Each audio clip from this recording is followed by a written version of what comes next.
अपने लोगों को उनके दुखों से, उनकी मुसीबत से उनको रिहाई बख्शता है। हालेलुया। जिनके पास खुदा का जिंदा कलाम है वो मेरे साथ खोले, अपनी बाइबल को उठाएंगे।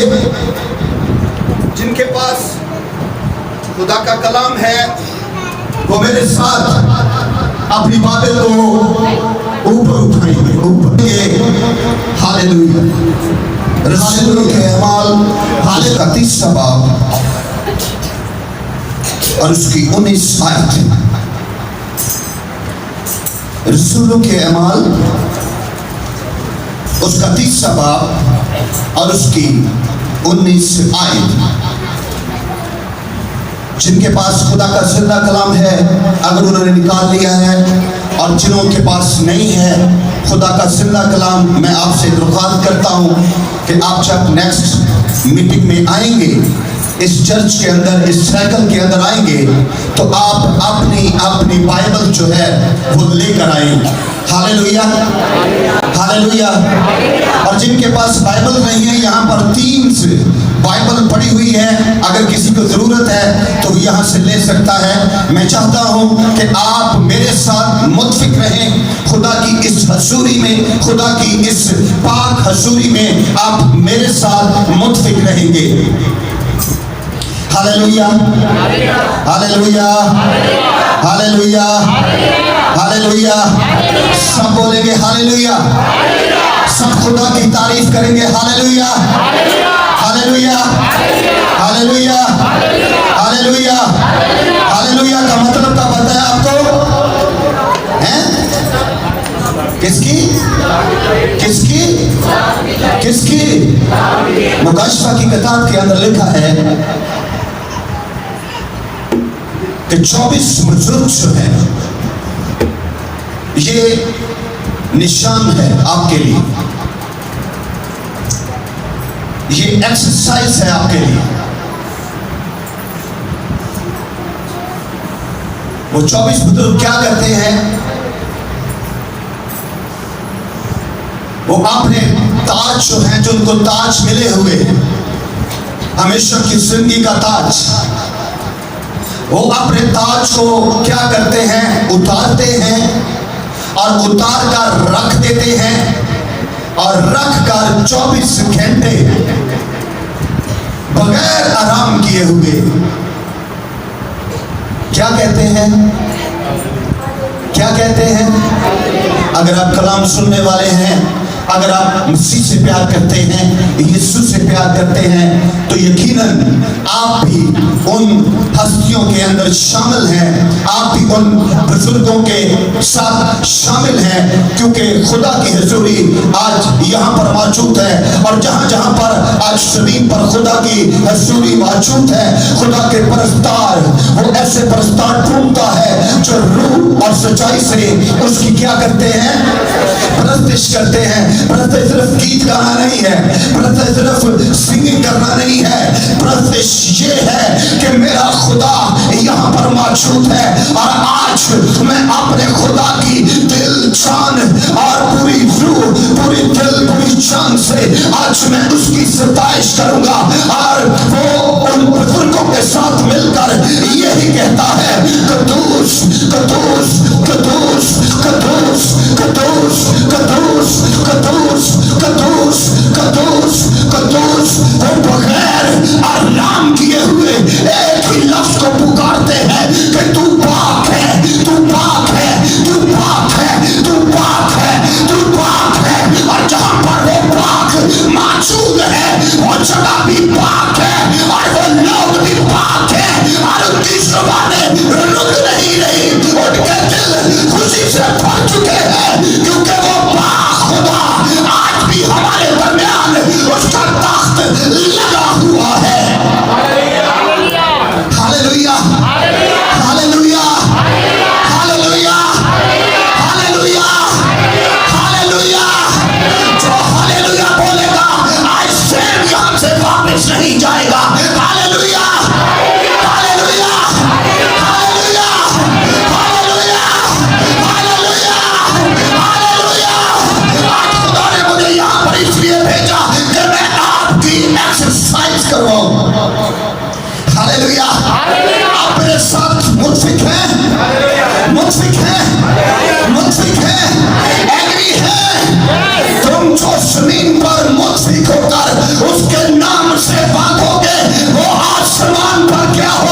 हालेलुया। सबके चेहरों पर मैं स्माइल को देखना चाहता हूँ, मुस्कुराहट को। हालेलुया। तौबा करो और रजू लाओ ताकि तुम्हारे गुनाह मिटाए जाएं और इसी तरह खुदावन के हुजूर से ताज़गी के दिन आए और वो उस मसीह को जो तुम्हारे वास्ते मुकर्रर हुआ है, यानी यीशु को भेजे। सब बोले हालेलुया। खुदावन की तारीफ हो, खुदावन की तारीफ हो, खुदावन की तारीफ हो। बड़ा ही खास कलाम आज मुझे जो खुदा ने आपके लिए दिया है। ताज़गी, ताज़गी का मतलब क्या है? अगर हम इंग्लिश बाइबल के अंदर इसको देखें, इसका मैं आपके सामने पढ़ना चाहता हूँ इंग्लिश बाइबल। अगर किसी के पास है तो मेरे साथ खोल सकता है इंग्लिश बाइबल को, अगर नहीं है तो सुने। इंग्लिश बाइबल के अंदर लिखा है ये ताज़गी जो है रिफ्रेशिंग। क्या? अब मेरे साथ रहें, आपकी मुकम्मल तवज्जो, आपकी मुकम्मल अटेंशन मैं आज आपसे चाहता हूं। आप जितना कलाम सुनेंगे, आप जितने जिंदगी की बातों को सुनेंगे, उतना ही जिंदगी को रिसीव करेंगे। अब इसकी छुपी हुई स्पिरिट जो आपकी जिंदगी के अंदर काम करती है, जो आपके बदनों के अंदर, हड्डियों के अंदर जो खुफिया जगहों पर छुपी हुई है, और जो खुफिया गुनाह जो आप कर रहे हैं, और वो जो खुफिया स्पिरिट जो है जो बदनों में आपकी जिंदगी के अंदर काम कर रही है। कलाम के अंदर लिखा है कि यूहन्ना 10 बाब और उसकी 10 आयत में, अगर कोई बहन या भाई बाइबल की इस भाई जनाब पढ़ेंगे, मेरे साथ माइक ले लीजिए और मैं जो हवाले आपको बोलता जाऊं आपने मेरे साथ पढ़ने निकाले। शाबाश। यूहन्ना 10 बाब और उसकी 10 आयत। मैं उतनी देर में इंग्लिश बाइबल को निकाल रहा हूं। आप बोलेंगे यूहन्ना 10 बाब और 10 आयत। आज आपने इन हवालों को और इस कलाम को बगौर अपने दिल के अंदर भरना है, ताकि यीशु की वो कुदरत, यीशु का वो मसा, यीशु की वो कुदरत जो है वो आपकी जिंदगियों के अंदर काम करे। और आज आप ये जान ले कि मैं कोई आम शख्स नहीं हूँ, मैं हादसाती तौर पर पैदा नहीं हुआ और मैं बाई चांस यहाँ पर नहीं आया, बल्कि खुदा का रूह मुझे यहाँ पर लाया है। और खुदा का रूह आज मुझे अपनी कुदरत से, अपनी कुव्वत से भरना चाहता है। और आज मैं सेम नहीं रहूंगा। आज अगर बीमारी है तो वो चली जाएगी, अगर कोई लड़ाई झगड़ा है तो वो चला जाएगा। कर्ज है, लानत है, जनरेशनल कर्ज है, यानी नस्ल दर नस्ल वो जो बीमारी है वो जाती रहेगी, शुगर नहीं रहेगी, हर तरह की बीमारी आज जाएगी। मैं आज डिक्लेयर करता हूं, आज मैं डिक्लेयर करता हूं, आप कोई भी यहाँ पर बच्चे हैं, बड़े हैं, जवान हैं, आप सेम नहीं रहेंगे। जब आप खुदा के कलाम को रिसीव करेंगे, आप इसकी जिंदगी को, खुदा का कलाम क्या है, आसमान और जमीन टल जाएंगे लेकिन मेरे मुंह की बातें। इसका मतलब क्या है कि ये हर हाल में पूरा होगा, हर हाल में पूरा होगा। आप सब बोले आज का कलाम मेरी जिंदगी के अंदर पूरा होगा। मैं आप सब के मुंह खुदा की तरफ, दाऊद जब मुसीबत के अंदर है तो वो आसमान की तरफ नजर उठाकर कहता है मेरी कुमत कहां से आएगी, मेरी कुमत आसमान से आएगी, उस आसमान के खुदा से जो आसमान और जमीन का मालिक है। हालेलुया। बोले भाईजान यूहन्ना 10 बाब और उसकी 10 आयत। चोर नहीं आता चुराने, मगर चुराने और मार डालने और हलाक करने को। मैं इसलिए आया कि वो जिंदगी पाएं और कसरत से पाएं। आमीन। सब बोले आमीन। Hallelujah, hallelujah, hallelujah.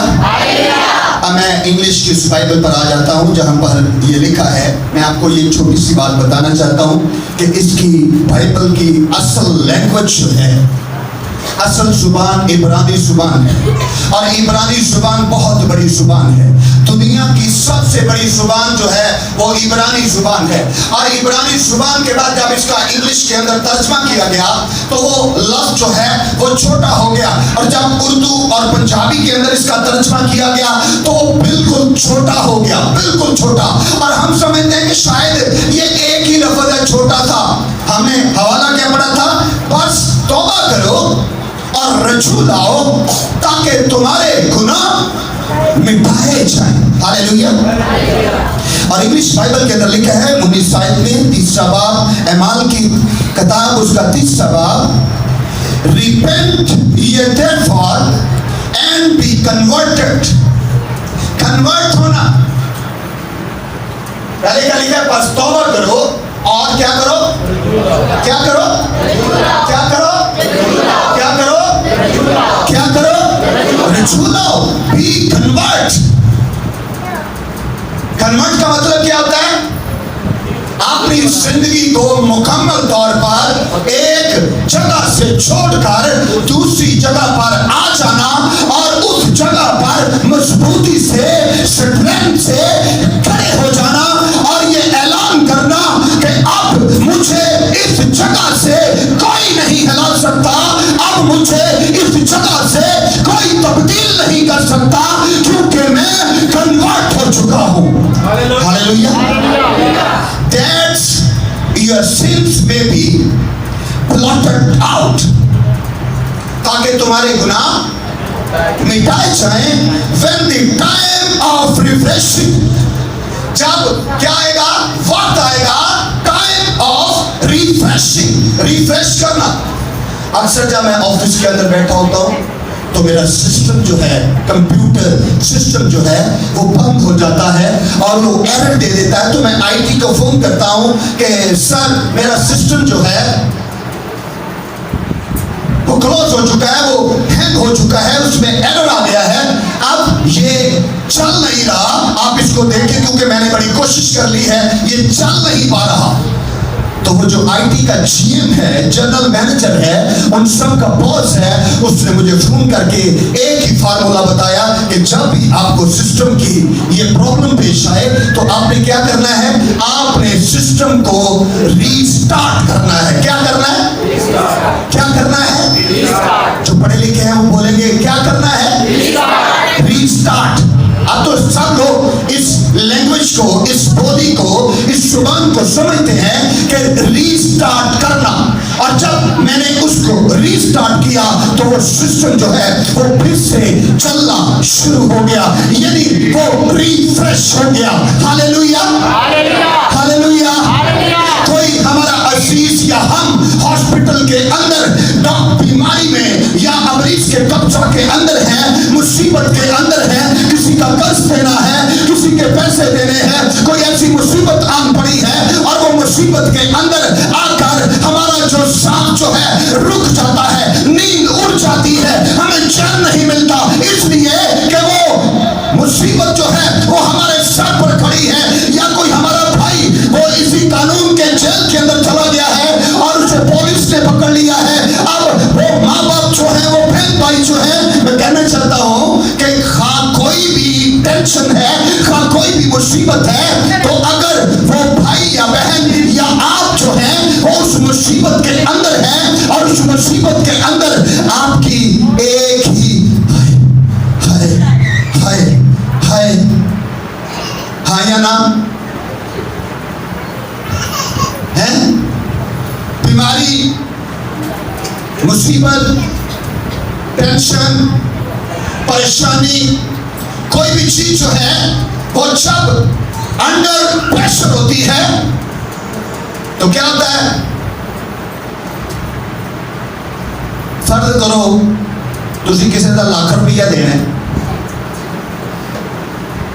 ते वो बंदा तुहाडे 4 बंदियां नूं लैके आ गया ते तुहाडे कोल पैसे कोई नहीं, ते तुहाडा की हाल है?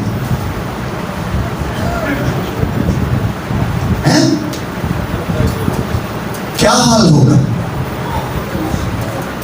हमें समझ नहीं आएगा कि हम करें क्या।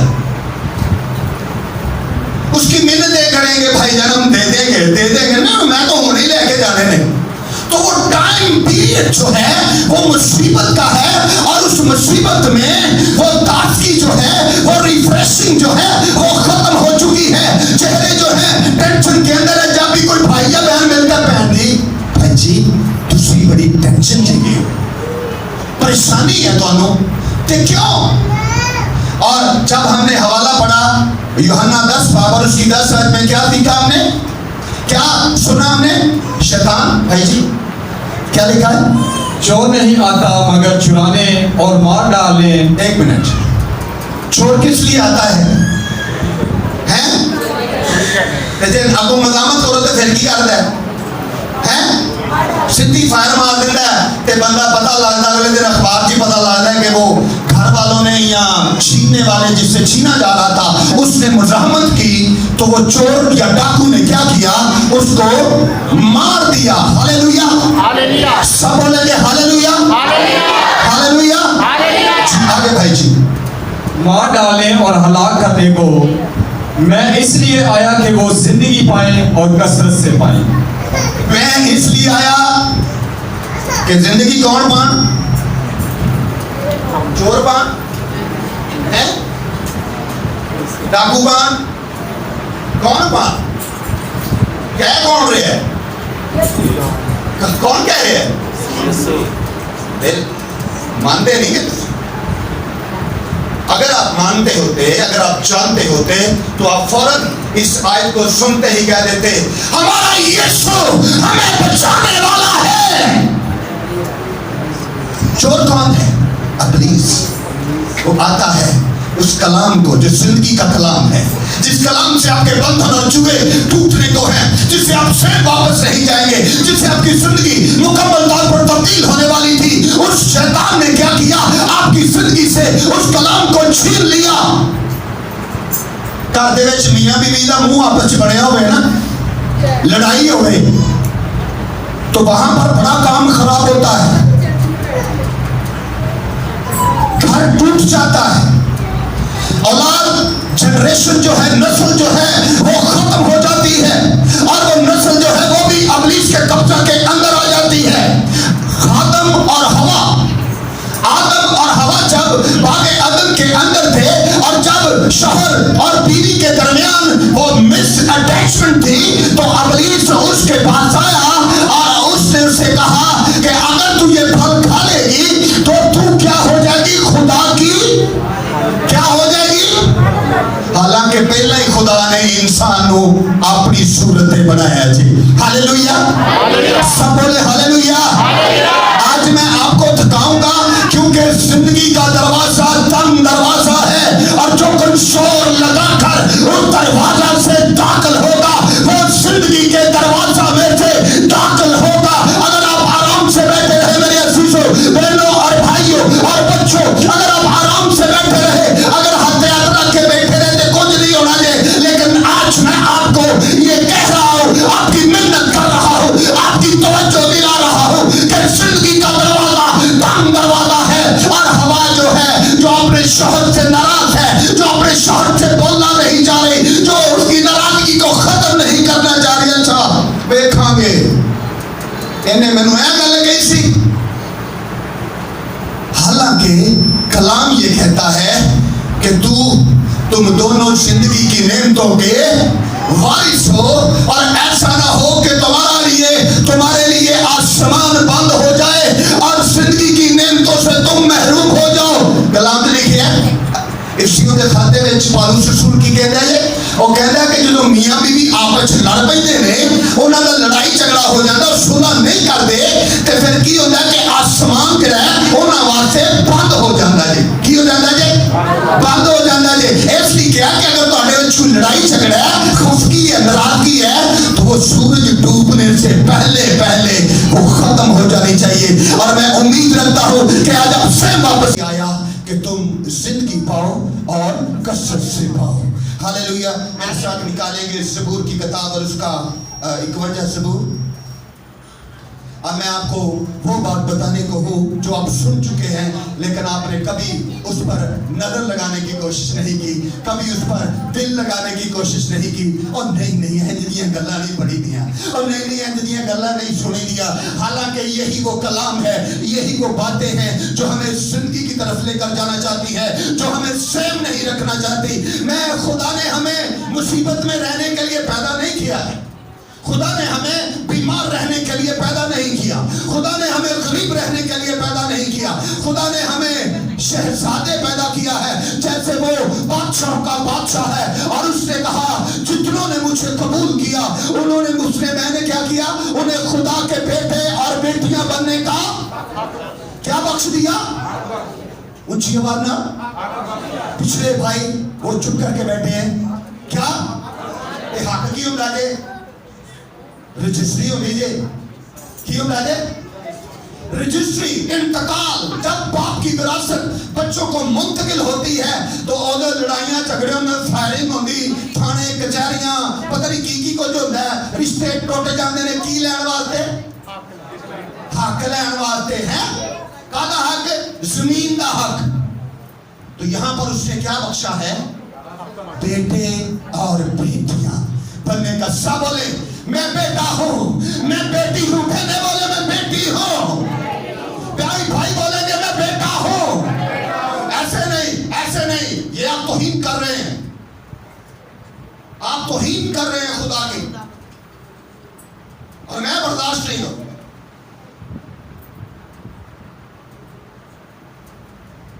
अब आज तनहा लेके आवे तो पुत्र की कर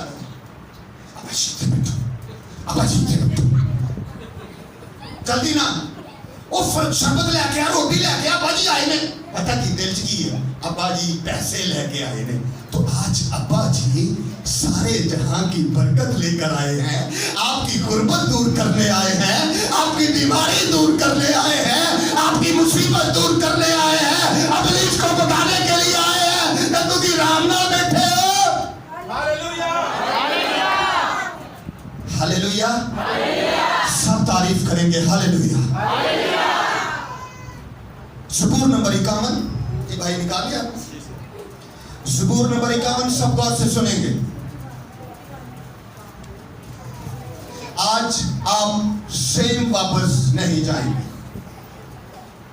हालेलुया। बेटियां सेम वापस नहीं जाएंगी, बहनें सेम वापस नहीं जाएंगी, भाई सेम वापस नहीं जाएंगे, बुजुर्ग सेम वापस नहीं जाएंगे, बच्चे सेम वापस नहीं जाएंगे, हालेलुया। ज़बूर नंबर 51, ये मैं खुद ही पढ़ देता हूँ, भाई जी आप खड़े रहे, मैं आपके साथ। यहाँ पर दाऊद जो है मर्दे खुदा, जिथे तुहानू टेंशन हो ना कि हुण पादरी साहब ज्यादा बोलन लग पे ना, तो मैनू कह देना चुप कर दो भाई जी, बह जाओ आराम, ठीक है। मैं तुहाडा गुस्सा नहीं करांगा, इसलिए कि मेरा टाइम पूरा हो चुका होगा। दाऊद को कितने लोग जानते हैं? कितने? सभी जानते हैं, हालेलुया। दाऊद के बारे में खुदा का कलाम कहता है कि मेरे दिल के मुआफिक मुझे मेरा बंदा मिल गया है।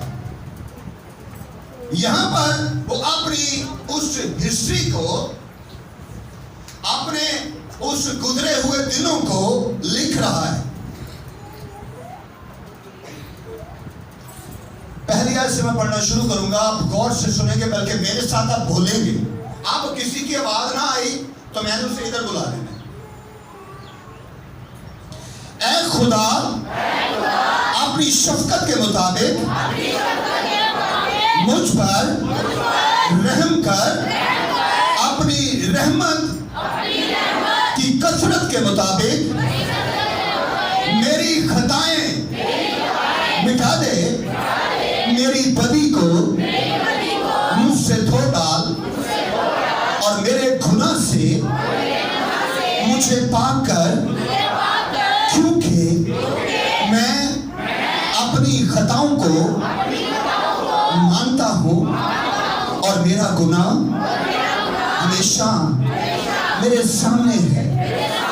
मैंने फक्त तेरा ही गुनाह किया है और और वो काम किया है जो तेरी नजर में बुरा है, ताकि तू अपनी बातों में राज ठहरे और अपनी अदालत में बेऐब रहे।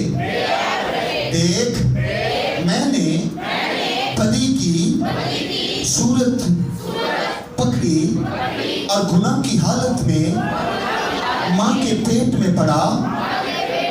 देख, तू बादल की सच्चाई, अंदर दी सच्चाई की, अंदर दी सच्चाई, तू बादल की सच्चाई पसंद करता है और बादल में मुझे दनाई सिखाएगा।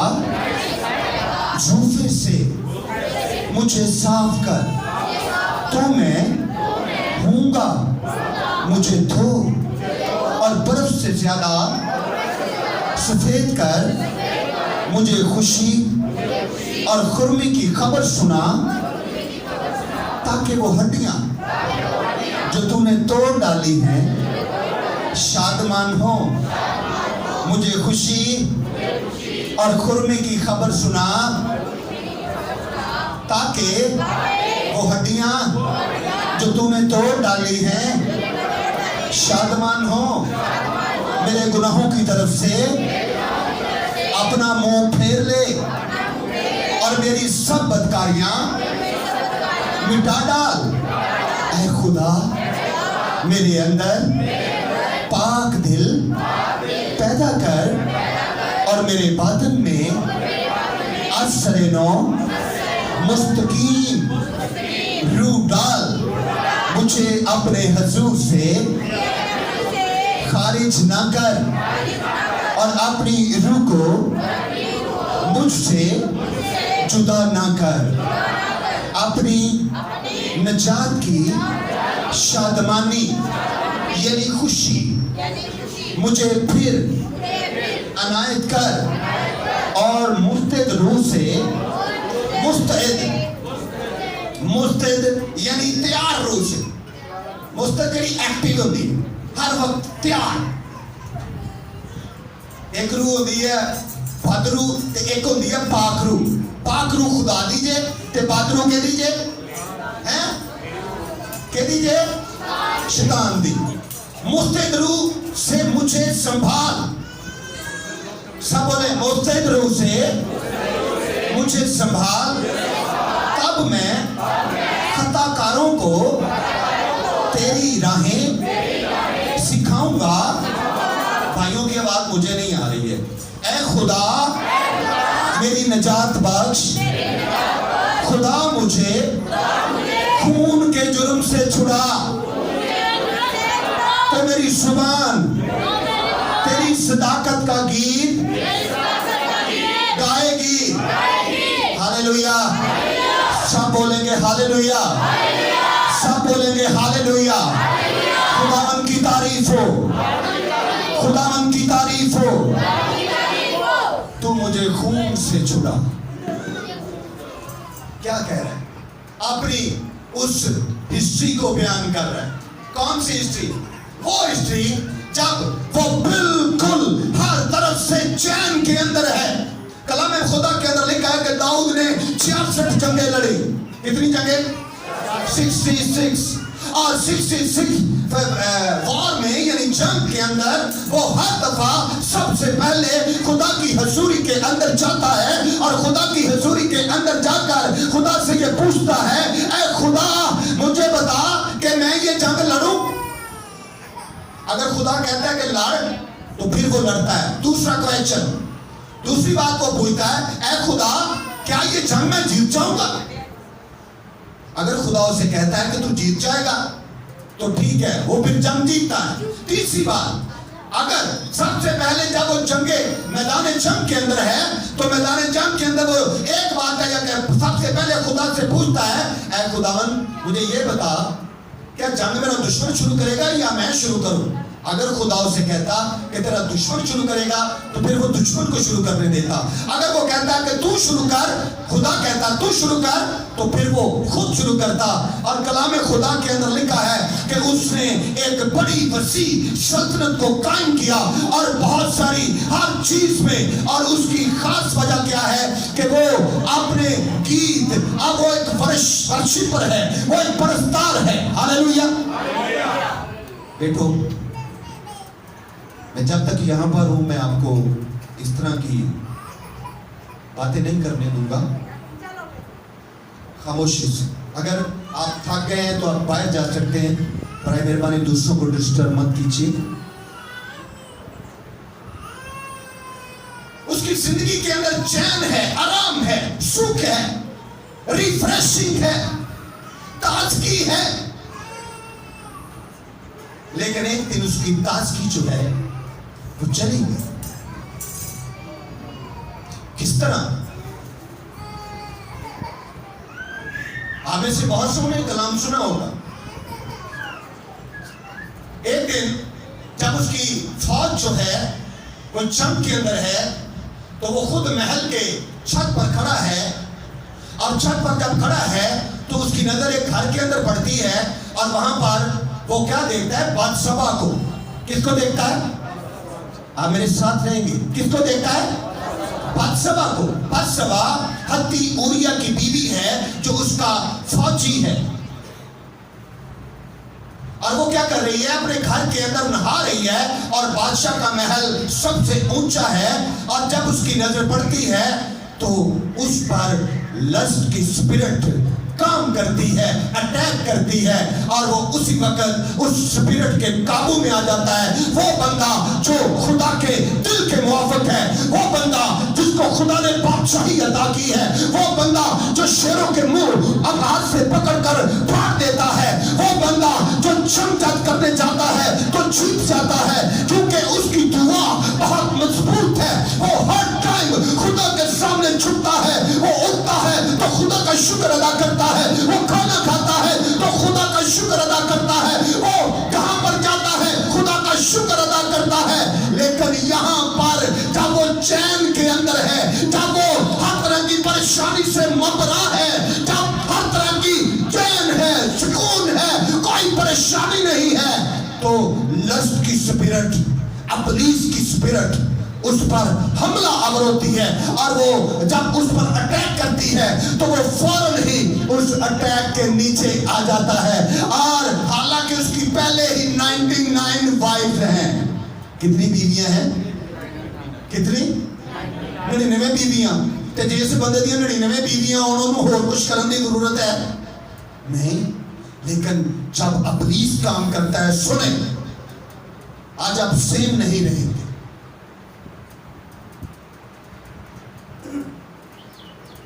लस्ट की स्पिरिट उसने उसे नहाते हुए देखा और फौरन दिल के अंदर उस स्पिरिट ने उस पर कब्जा किया और उसने उसे अपने महल के अंदर बुलाया और उसके साथ बदकारी की। और बदकारी करने के बाद वो हमला हो गई। और फिर वो लस्ट की स्पिरिट उससे क्या करवा रही है? सुने, हरामकारी की स्पिरिट, सनाकारी की स्पिरिट उससे क्या करवा रही है? जब उसे पता चलता है, उसने आगे बताया कि बादशाह सलामत, मैं तेरे बच्चे की मां बनने वाली हूं, तो उसने उसके शौहर को बुलाया जो जमादे जंग के अंदर लड़ रहा है और उसे कहा कि जा तू अपने घर जा, मुंह धो अपना, ना तो जाओ ना अपने घर भी जा। लेकिन वो ऐसा मर्दे खुदा है कि वो अपने घर नहीं गया और बाहर जवानों के साथ सो रहा। दूसरे दिन जब फिर उसने पूछा तू घर नहीं गया? उसने कहा नहीं मेरे मालिक, मेरी फौज लड़ रही होवे, मेरी सल्तनत को खतरा होवे तो मैं अपने घर अपनी बीवी को सौंपा जाके। फिर उसने कहा अच्छा चल ठहर। फिर उसके दिल के अंदर इब्लीस से बात डाली कि अब इसे फिर बुला, इसे फिर भेज। फिर दूसरे दिन उन्होंने एक बंदे की ड्यूटी लाई, होने में तू शराब पियानी की पियानी की पियानी नशा करना है। नशा करके इन्हों पता लगे कि इन्हों पता लगे घर छड़ आए, लेकिन वो भी खुदा का हाथ उसके ऊपर था। अब ये देखें इब्लीस किस तरह काम करता है खुदा के लोगों पर। और जब उसने उसे फिर भेजा नशा करवा के, तो फिर भी अपने घर गया, वो बाहर ही सुता रहा अपने गली दे विच, घर नहीं बने। आखिरकार दाऊद ने आके के उन्हें भेज दिता मैदाने जंग। मैं आपको हवाला आप पढ़ लीजिएगा, आप सबको पता है, पहला शमूएल और दूसरा शमूएल इन सब बातों से भरा हुआ है। फिर क्या हुआ कि जब वो चला गया तो हुण तीसरा बार की किया उन्हें पिछे रुका लेके भेजता कि इन्हों अगे कर दो ताकि मारे जाए। मनसूबाबंदी प्लान कर रहा है, किसके जेरे असर? इब्लीस के जेरे असर। किसके असर? इब्लीस के जेरे असर। कहने ना दाऊद ने जाति जूलियत को मारता, ये करता, वो करता, जंगा जीत लिया, सब कुछ खुदा के दिल के मुआफिक। लेकिन यहाँ पर एक हरामकारी की स्पिरिट ने उसे गिरा दिया है।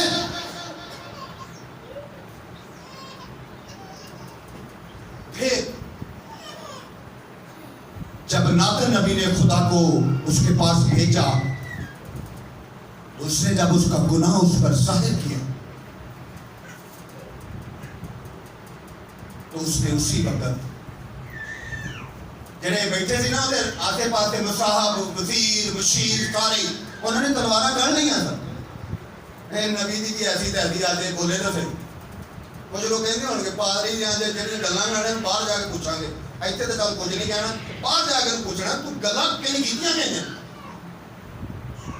लेकिन जब हम खुदा की बात को सुनते, जब हम जिंदगी के कलाम को सुनते हैं, तो हम छुड़ाए जाते, हम बबरकत होते हैं। हालेलुया, सब कहेंगे हालेलुया। और फिर क्या हुआ? फिर उसने ताज तो वहीं पर छोड़ दिया, नंगे पांव। रिफ्रेशिंग खत्म हो गई, ताज की जाती रही। बस तौबा करो और रजू लाओ ताकि तुम्हारे गुनाह क्या किए जाएं? सब बोलेंगे क्या किए जाएं? अगर ये गुनाह ना रहे तो सीधी जहन्नम, दोज़ख। ऐसे तो गर्मी बर्दाश्त नहीं होती, तो होता तो आई कैन नॉट से, मैं कुछ नहीं कह सकता। वहां पर इतनी टेम्परेचर है कि हर दफा जब वो झील और गंदक की आग में पड़ेगा, गल जाएगा, फिर उसे बाहर निकाल कर फिर सीधा किया जाएगा, फिर जाएगा, फिर गलेगा, और ये दांतों का पीसना और हमेशा का रोना होगा। ओह माय गॉड,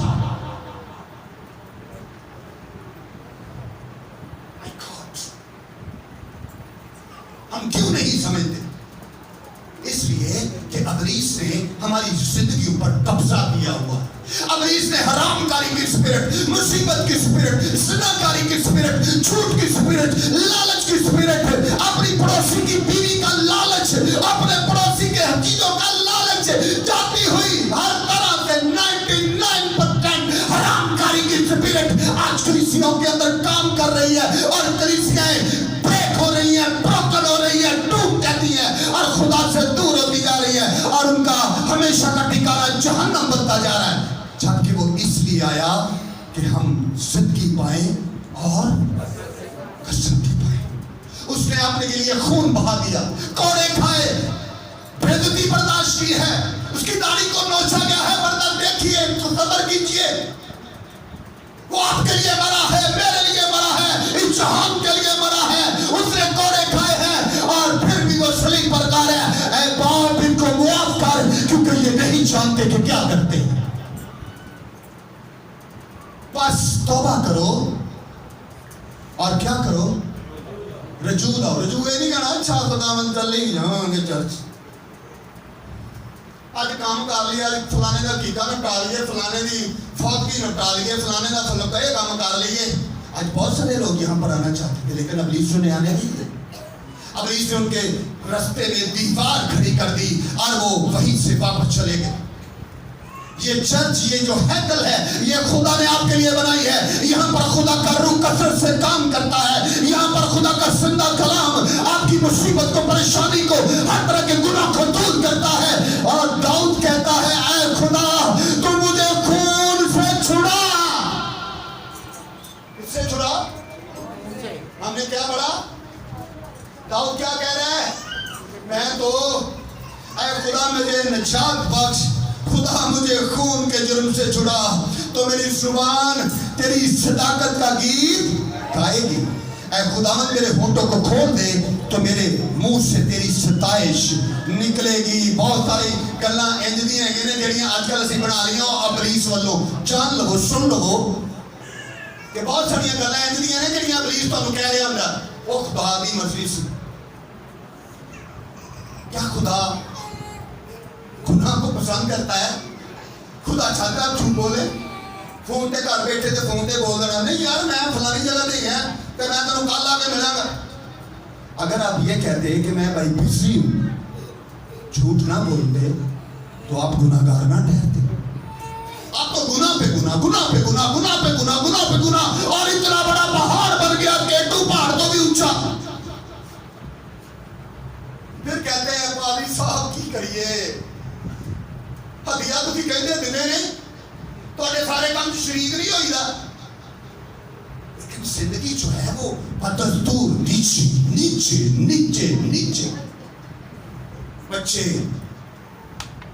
फरमाबरदार नहीं है, मियाँ बीवी आपस में लड़ रहे, बच्चे उनके देख रहे हैं ये हमारे माँ बाप क्या करते हैं। जो कुछ बच्चे ने माँ प्यो देखना वही कुछ उन्होंने करना। कलाम क्या कहता है? बाइबल कहती है मैं तेरे गुनाह का बदला तेरी नस्ल से कितने % लवांगा, कितने से जाके के लवांगा? चौथी पुस्तक। गौर कीजिए, चौथी पुस्तक जाना काम साडे पुठे ते साडी अगली चौथी जनरेशन उन्होंने बर्दाश्त करे। अज तो अभी जनाब झूठ बोल के, चोरी करके, डाके मार के अपने पुत्रों बच्चों को पढ़ाना है, उन्होंने वास्ते सारा कुछ ख्वाहिशा लभ रहे हैं, उन्होंने वास्ते जनाब है भी चीज आ रही है, भी चीज आ रही है, भी चीज आ रही है, झूठ मार के इंज करते ना।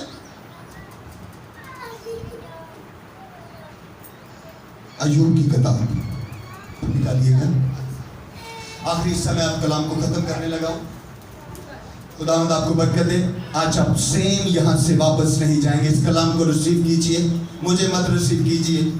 मैं आप पर हाथ रखकर दुआ नहीं करूंगा। अगर कोई करवाना चाहेगा तो मैं जरूर करूंगा, लेकिन मैं ये कह नहीं कहूंगा कि आज मैं तो हर काम तो चढ़ा ही दूंगा। आपने खुद छूटना है, आपने खुद रिलीज होना है। फायर यहां पर मौजूद है, हॉली गॉड फायर। अय्यूब की किताब उसका 5 बाब और उसकी 6 आयत है।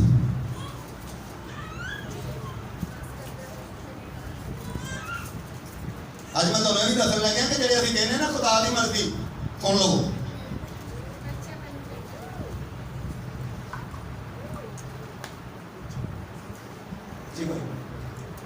क्योंकि मुसीबत मट्टी में से नहीं उगती, ना दुख जमीन से निकलता है।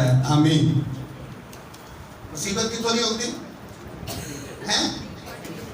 मट्टी के विचों पौधे ही उगते हैं, दरख्त ही उगते हैं, मुसीबत नहीं उगती। ना मुसीबत मट्टी से उगती है, क्योंकि मुसीबत मट्टी में से नहीं उगती, ना दुख जमीन में से निकलता है। खुदा की मर्जी नहीं कि तुसी गरीब रहो, खुदा की मर्जी नहीं है कि तुसी जनाब माड़े हाल च रहो। खुदा की ये मर्जी है कि आपके पास महल हो, आप एक लिबास पहने दूसरा लिबास बदले, आप एक खुराक छोड़े दूसरी खुराक खाएं। आप शहजादे हैं, आप प्रिंस और प्रिंसेस हैं। अपनी हैसियत को पहचाने। मैं आपसे यह कहना चाहता हूं, जिसने अपने बदन को, शरीर को, यानी बदन को अपना पहचान लिया, कि मेरा बदन किस तरह सही रह सकता है, खुदा के साथ चल सकता है, पाकीज़गी में रह सकता है। आप जिस तरह पाकीज़गी में बढ़ेंगे उसी तरह खुदा आपके लिए ऐसे ऐसे दरवाजे खोलेगा कि आप परेशान हो जाएंगे। मैं तो मंगी नहीं थी, चीजें आगे तो गई।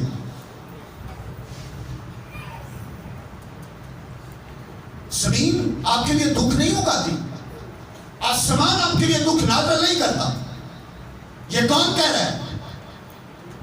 मैं कह रहा, या को मुसन्नफ कह रहे, या को वज़ीर आज़म प्रेसिडेंट कह रहे? नहीं, the word of God, Bible का ये कलाम जो है ये हमसे कह रहा है कि मुसीबत जो है वो जमीन से नहीं निकलती, ना उगती है, ना खुदा की मर्जी ये है कि हम बीमार रहे, हम कैंसर के अंदर रहे, हम शुगर के अंदर रहे, हम डिप्रेशन के अंदर रहे।